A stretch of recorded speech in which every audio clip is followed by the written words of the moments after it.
Good morning and welcome to the lecture The Normative Approach. In the previous class, we discussed phenomenological approach and logical positivist approach, and normative approach. You can say that it's a it's an addition or it's a modified part of these approaches in the sense that we can make a uh, snapshot analysis on what actually these three approaches. So what is logical positivist approach? Logical positivist approach is empirical approach. This is a approach on public policy analysis based on systematic data collection and systematic analysis on it. So it's a logical positivism coming to the social science approaches as part of behavioralist development in the social science. So it's a part of behavioralism. They advocate for the data analysis based on empirical evidences, verifiable data. So logical positivism is based on systematic analysis and systematic use of techniques, and it is otherwise we can say that it's a quantitative data analysis or quantitative technique. So it is we can say that it's a approach based on empirical evidences. So that is logical positivist approach. And whereas phenomenological approach is it says better than, we can say that it's a better step, one step forward than the logical positivist approach, that is post-positivist approach. Why it is called as post-positivism? It is a one step forward step of logical positivist approach. So that is post-positivism, otherwise post-behavioralism. So it demands more understanding or a deep understanding or an intuition of the problem. Sometimes participatory observation, more than participatory observation, they demand more interaction with the respondents, so the researcher can get more accurate data and more deeper data, and plus his intuition, he can make a good picture of the issue. So that is the phenomenological approach, post-positivism. And now here we are going to discuss about normative approach. So normative approach say that values have a great role in human related study. So values should be considered. That is only concern of the normative approach.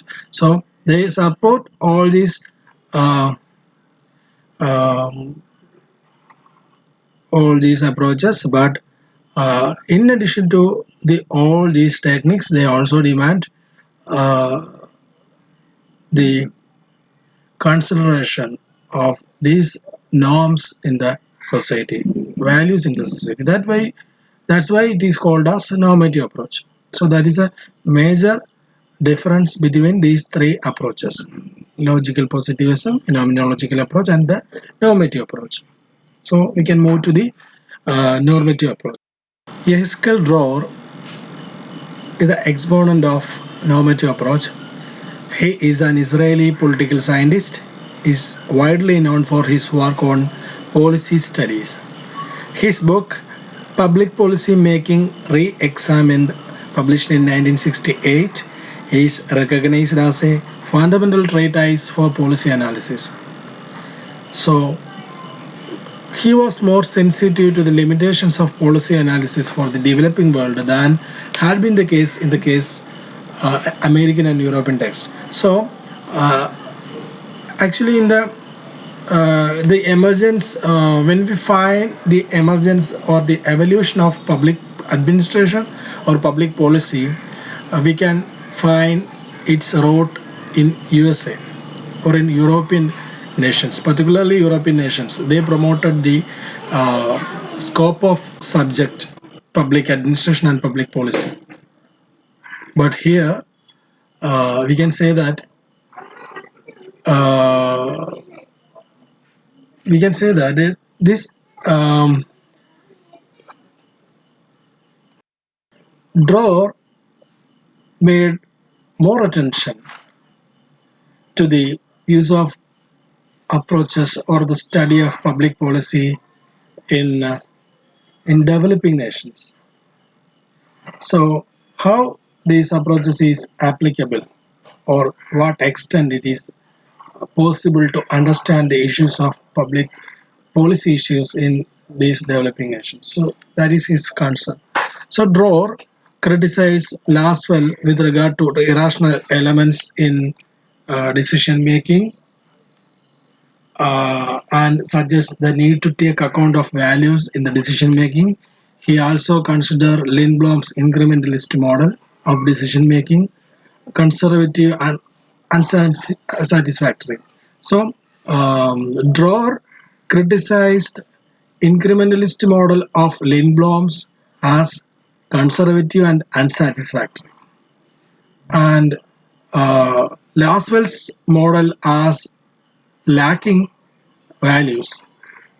And Dror believes that incremental approach is unjust as it creates a gap between those who have more power and those who have little power. And the later category of people means the those who have no power or little power will find it difficult to bring about change. So that is a drawback. So he first find some the major drawbacks of approaches given by Laswell and models given by Lindblom, and he also bring his approach as a modified version of uh, Lindblom's incremental model and Laswell's uh, approach. So, to understand Dror's model, we must make a look on what Laswell's approach or what was incrementalist model. So, in the next slide, we can make a analysis on those parts. Okay. So, what is the need of approach in policy analysis? Actually, the development of policy approach uh, is based on the idea that government could, by making policies, solve problems of the society. So it is clear. But during the second half of the 20th century, with the publication of Harold Laswell's Policy Sciences, started initiatives towards a more integrated approach to the study of these public problems and these public policies. So, in this development, theorists like Herbert Simon, Charles Lindblom, David Easton, Dror, etc., have made substantial contributions. So, that is the context of uh, approaches. So, government make laws, decisions, policies. So, how the government is making all these decisions and what are the criteria and how they consider the society and how the society is benefited from the policy, all these things should be studied. So to study all these issues, problems, policies, we need approaches. So there are lots of approaches are given by various thinkers. So various systematic studies were emerged as part of the development. So here, Harold Laswell's policy science is getting more importance. In addition to Harold Laswell's policy sciences, there arise lots of theories by theorists like Herbert Simon, Charles Lindblom, and Dror, etc. And we are going to discuss all these models in the next class. But here we are going to study how all these normative approaches emerged. So normative approach is emerged as a as a as against the drawbacks of uh, Herbert Simon's rational theory and Charles Lindblom's incremental approach, as said by Dror. So Dror say that in Herbert Simon's theory there is a demerit or some drawbacks in the Herbert Simon's theory, and Charles Lindblom's theory has also some disadvantages. So he make a modified one um, that is a normative approach. So here uh, we are moving to the uh, theory of Dror. So before we must understand what is a theory put forward by Harold Laswell in policy sciences and Herbert Simon in bounded rationality theory and Charles Lindblom in his incremental approach. Harold Laswell, so he is considered as a father of policy sciences or public policy, and according to Laswell, we can think of the policy science as the disciplines concerned with explaining the policy making and policy executing process, and with locating data and providing interpretations which are relevant to the policy problems of a given period. So Laswell say that Laswell says that we can think of the policy sciences as the disciplines concerned with explaining the policy making and policy executing process. So, policy science is mainly concerned with the explaining process of policy making and policy executing, and with also it locating data and interpretation which are relevant to the policy problems. That is a concern of policy sciences. For this, Harold Laswell says that knowledge has a great role, and knowledge of society could provide a way of making it better. A main feature of this orientation towards policy as a knowledge process was the designation of stages and functions within policy making. So, he took a major attention to the knowledge and says that policy sciences is or the public policy is analyzed in a perspective of knowledge. So policy sciences soon settled in two main approaches. He broadly classified into two main areas. First one, policy analysis. Second one, analysis of the policy process. What is policy analysis? Policy analysis concerned with the knowledge in and for the policy process. Means what kind of policy should be formulated. So we must have a knowledge to make a policy. So that knowledge is should be analyzed. That is the policy analysis. Policy analysis sought to employ rational techniques for decision making and policy evaluation. So making decisions, some kind of techniques they may depend some kind of techniques which government it involved in an era in which government was so when government has been considered as a problem solver in a period of they are considered as a problem solver. Government must take decisions to problem to solve the problems in a society. So how to solve these problems? They must have a knowledge. So that kind of knowledge should be analyzed. What kind of knowledge is using by the government? What kind of knowledge is needed? So policy analysis, the first part of policy, first part in this first part, policy analysis concerned with the knowledge in and for the policy process. Policy process uh, to make the policy process to come to the policy process, there must be a need of knowledge. That knowledge is analyzed in the policy analysis. Whereas analysis of policy process means the how the policy make is going to make by the government. So the how to make the decisions is the second analysis stage. First, what kind of knowledge is needed? What kind of policy should be formulated? So what is the main question here? Analysis of the policy process. How is the main question? How government should make? What strategy should be used?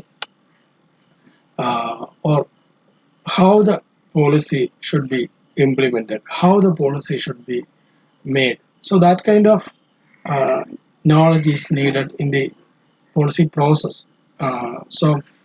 Here, uh, an alternative focus is needed in constitutions, legislature, pressure groups. So here the role of pressure groups, the role of public parties, public administration is coming. So concerned with analysis of the policy process, concerned with the knowledge about the formation and implementation of public policy. So analysis of the policy process means uh, how the policy is formulated. Whereas policy analysis means what kind of knowledge is needed for the formulation of these policies. So these two things are analyzed systematically based on the perspectives of Harold Laswell, that is a policy science subject.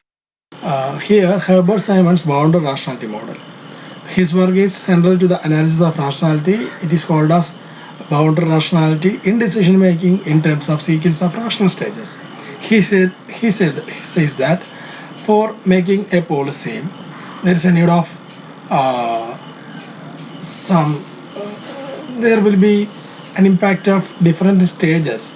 So, in the first stage, intelligence is needed. Then it should be designed, and then there will be some options, and choice is choice is an important area to how to select a policy is the next important task. So he sets out two tasks in policy analysis. First, as a theoretical level, second as a practical term. So in a theoretical level, analysis involves the study of the limits of human rationality in organization context. In practical term, it involves designing the organizational environment so that the individual approaches close as practicable to rationality in his decisions.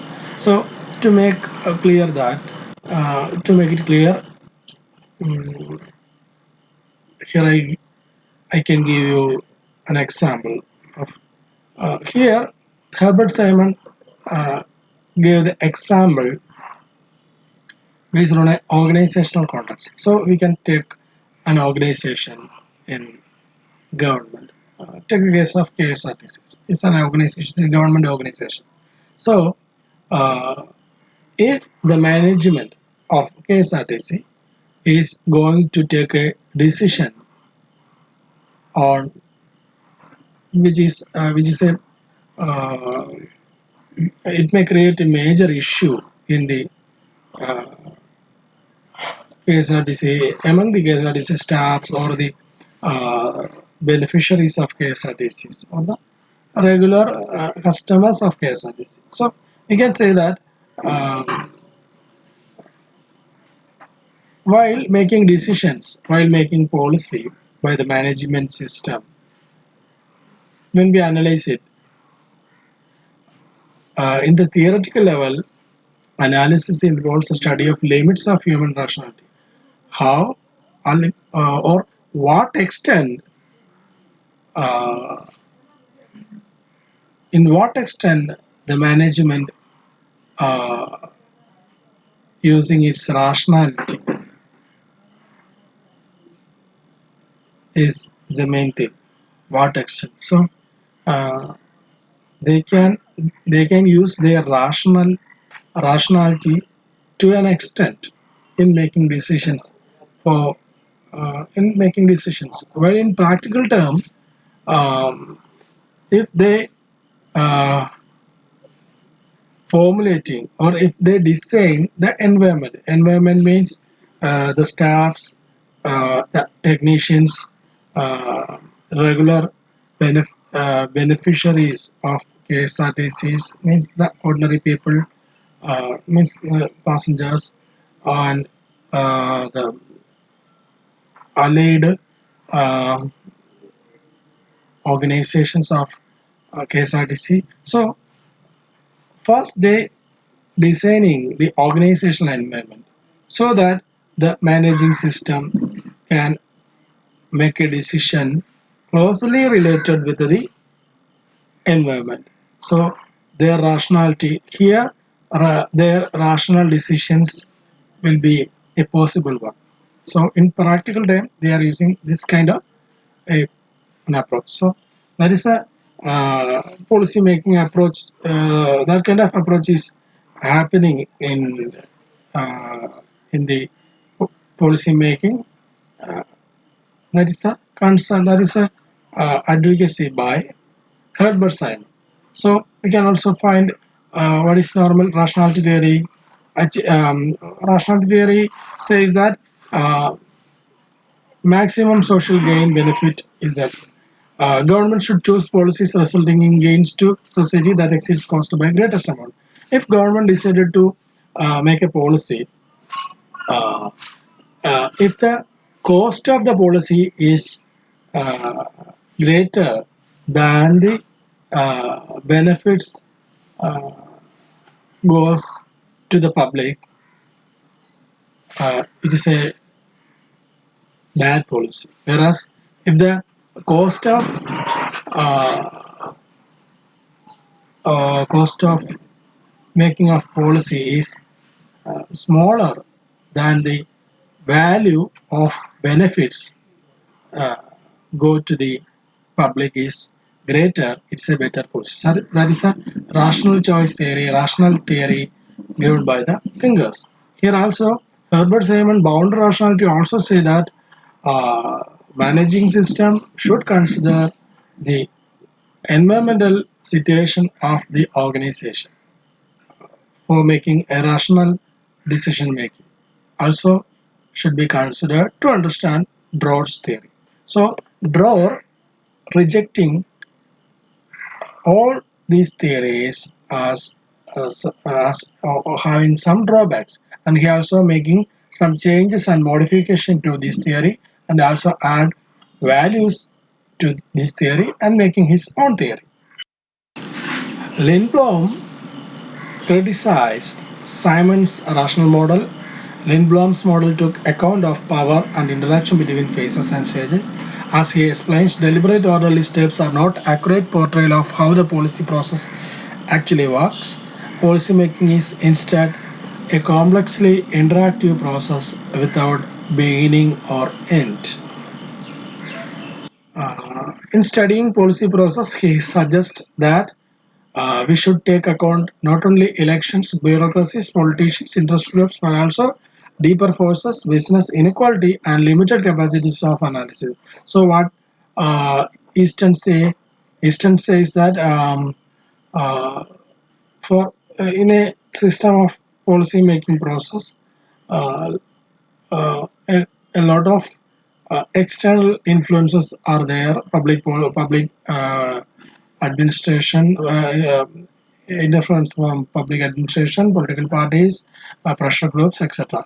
And here, Lindblom's add that in addition to those uh, those forces, we must consider another external forces, very deeper forces like inequality, deeper forces, and some kind of forces which cannot be analyzed by using any kind of techniques of public policy analysis. Though there is some kind of forces cannot be analyzed. So within a limited capacities of analysis, these are come under limited capacities of analysis. So uh, it's a process without beginning or end. So that is actually public policy analysis is uh, it's a uh, it's an opinion by the Charles Lindblom. So his model, Lindblom criticized Simon rational model and make a Lindblom's model to account of power of interaction. So here he say that uh, power and interaction between phases and stages, phases, every phases and stages of approach. So that is a Charles Lindblom's model. Actually, we will discuss Lindblom's incremental model in a very detail in the coming classes, coming in the next module. So we will study all the models in detail in the next classes. So here to understand Dror's theory, we just make a look on this incremental model or Herbert Simon's boundary rationality model, etc. So, what rationality model says based on a rational thinking. Incrementalist model, uh, Lindblom's incrementalist model, taking the interaction of power between the phases and stages, and in the and we are going moving to the so in place of incremental model and rational model, Dror offer an alternative model, that is normative model. Dror's model seeks to accept the need for rationality. So he also say that there is a need for rationality. Rationality should be needed, as said by Herbert Simon, and need for introduction of management techniques for or enhancing rationality of decision making. So enhancing rationality of decision making, there is a need of introduction of management techniques, but at a low levels. It's very small level management techniques is needed, and policy science approach by the Harold Laswell for dealing with complex problems means systematic analysis of uh, policy making process based on knowledge and based on policy making process uh, uh, um, is needed for dealing with complex problems. As said by Laswell, required decisions at the higher levels. And in addition to the Laswell's theory and Herbert Simon theory and boundary rationality theory, he also add a fourth point as a D, the need to take account of values and irrational elements in decision making. That is the another point added by the Dror model. So that is his concern over the analysis. So Dror aims is to increase the rational content of the government uh, to build into his model the extra rational dimensions of decision making. So he also demand the increase of rational content of government, and to build it into his model he also demands extra rational dimensions of decision making. Dror calls this as his approach as normative optimalism, which combines core elements of the rational model, such as the measurement of cost and benefits, and with extra rational factors which are excluded from the pure rationality model. What is needed is a model which fits reality while being directed towards its improvement and which can be applied to policy making while motivating a minimum effort to arrive at better policies. So says that we should consider the reality, but also we should consider the values. Thus, Dror presents a modified form of rational model which can move policy making in a more rational direction. He argues that policy analysis must acknowledge that there is a role of extra rational understanding based on implicit knowledge and personal experience. He argues that the aim of analysis is to induce decision makers to expand their thinking, to deal better with a complex world. Thus, in a place of purely rational model, Dror puts forward a more complex model of some 18 stages. So, Drors put forward an 18 stages model in addition to the incremental model of Lindblom or Simon's rational boundary rationality model. So his 18 stages he broadly classified under meta policy making stage, policy making stage, and post policy making stage.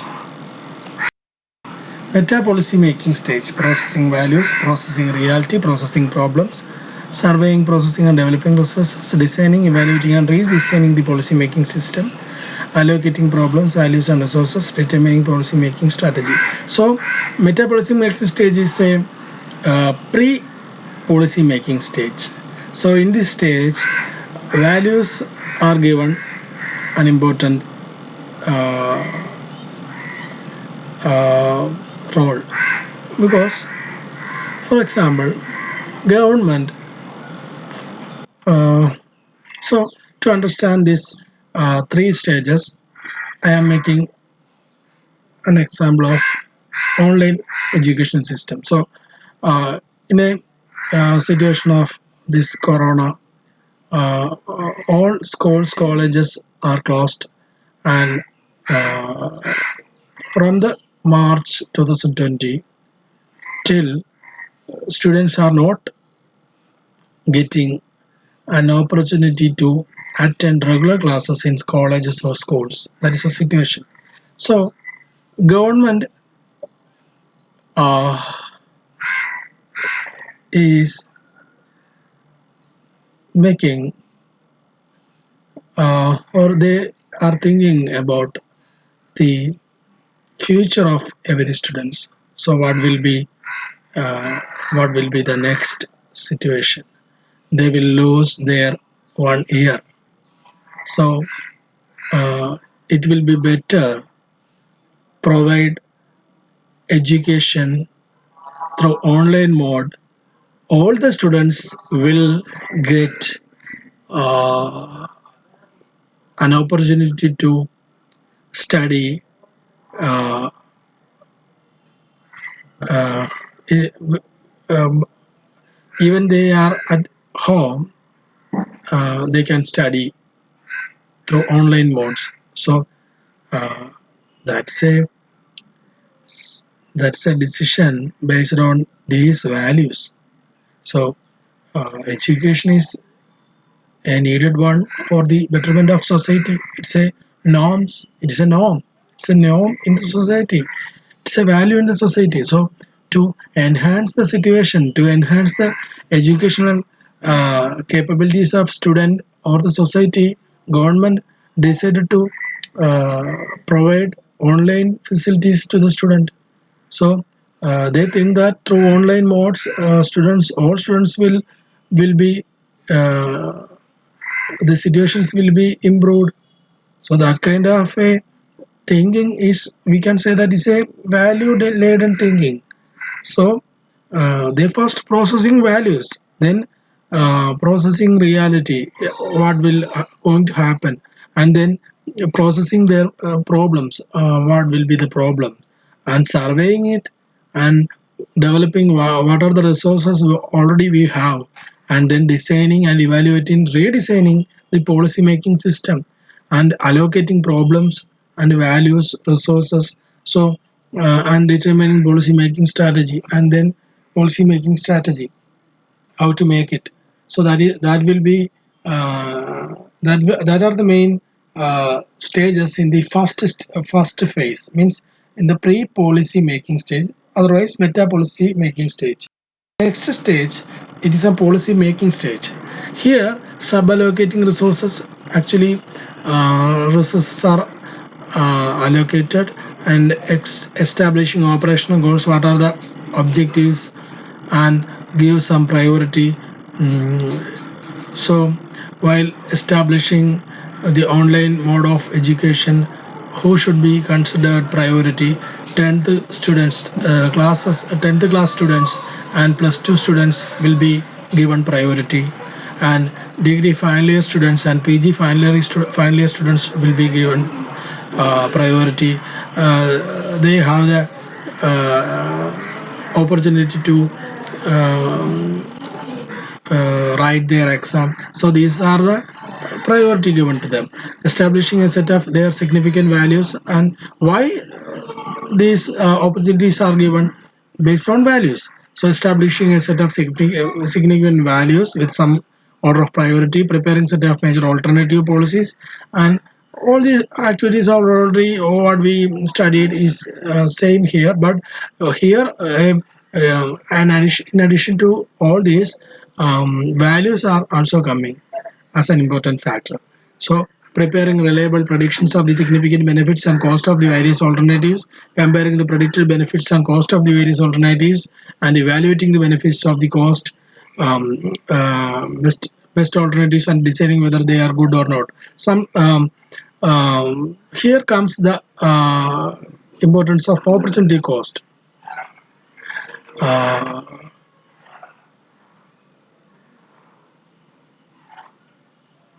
Opportunity cost means uh, uh, s- means when we decided to go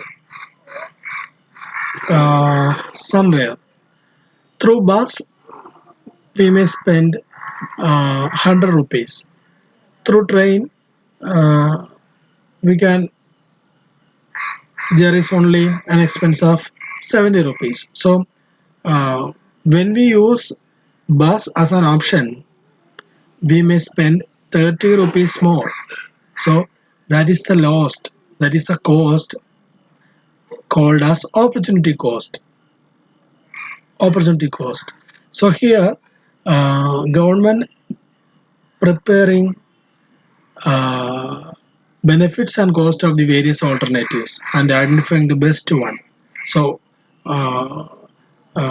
online study modes, they use finally they decided to use vector tele-education system. So before that, they will make another alternative. So what alternative will make it easy for government, or will make benefit to the citizens or the beneficiaries, or what will make very best one? What will be the best one? So comparing the predicted benefits and cost of the various alternatives and identifying the best ones. So this is a practical stage of the policy making. So firstly, in first sub-allocating in the 8 points sub-allocating resources, they are actually they're allocating resources, and what kind of resources were needed for the implementation of this policy, and establishing goals, objectives. All students will be given uh, the classes in this year without coming to the regular classes. A satisfactory educational assistance should be given to all students. uh, is the main task, main objective of the government. So establishing a set of significant values.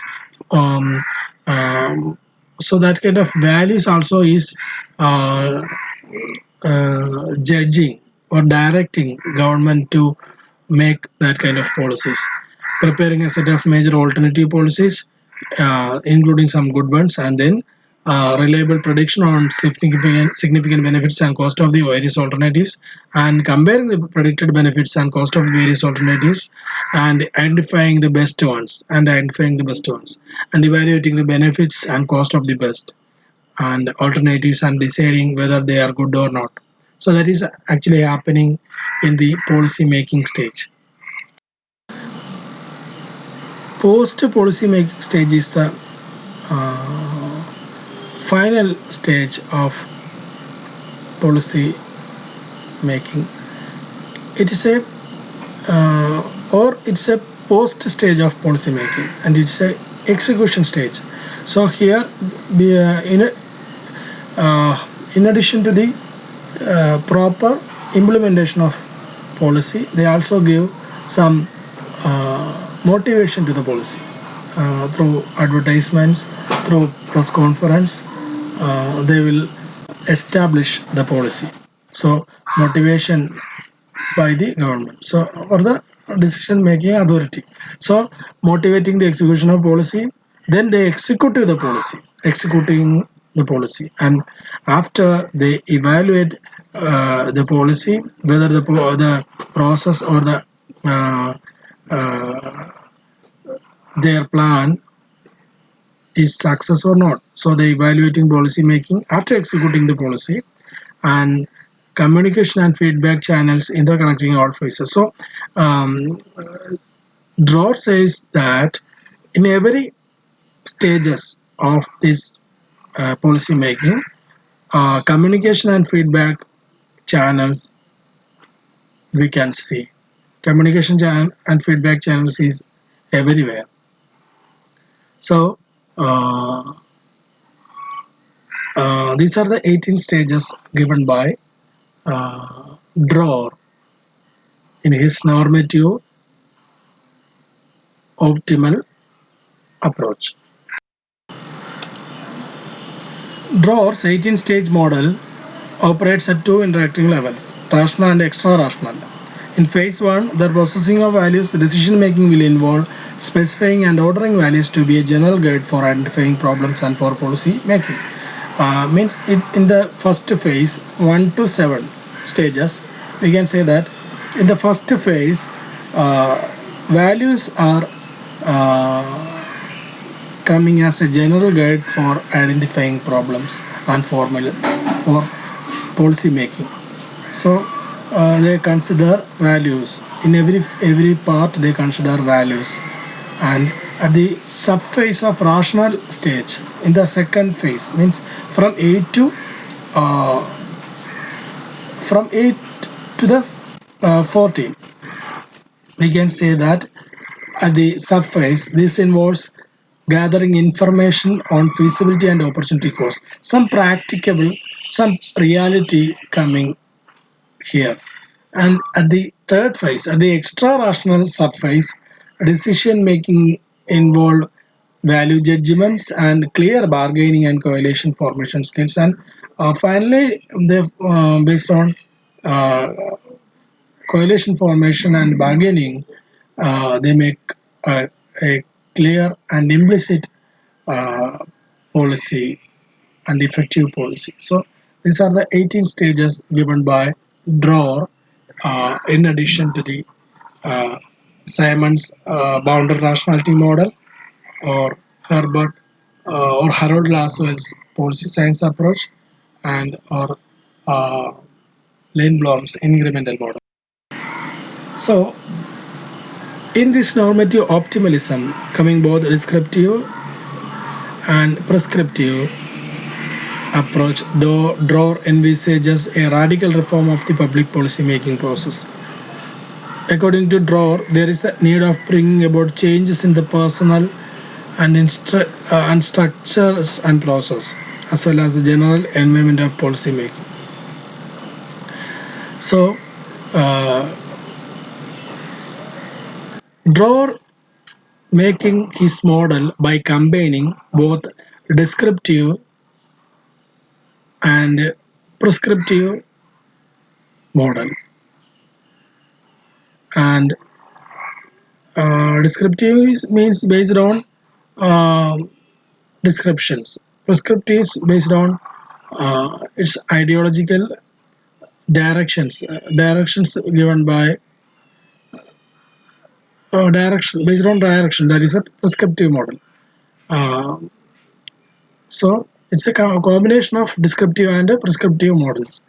According to Dror, there is need for bringing about changes in the personnel. Personnel means the administrative agencies. It includes politicians, bureaucrats, and experts, and in structures and process to improve systematic thinking and interacting, integrating experts into policy making, as well as general environment of policy making. So, Dror model of 18 stages is seen as a cycle which has its rational and extra-rational components. It may be of relevance to point out the real strength of Dror's analysis is not to be seen in terms of the prescription dimension of his model, so much as in the framework it provides to analyze the policy making process. So these are the references related to these slides. So you can go through every slide in detail.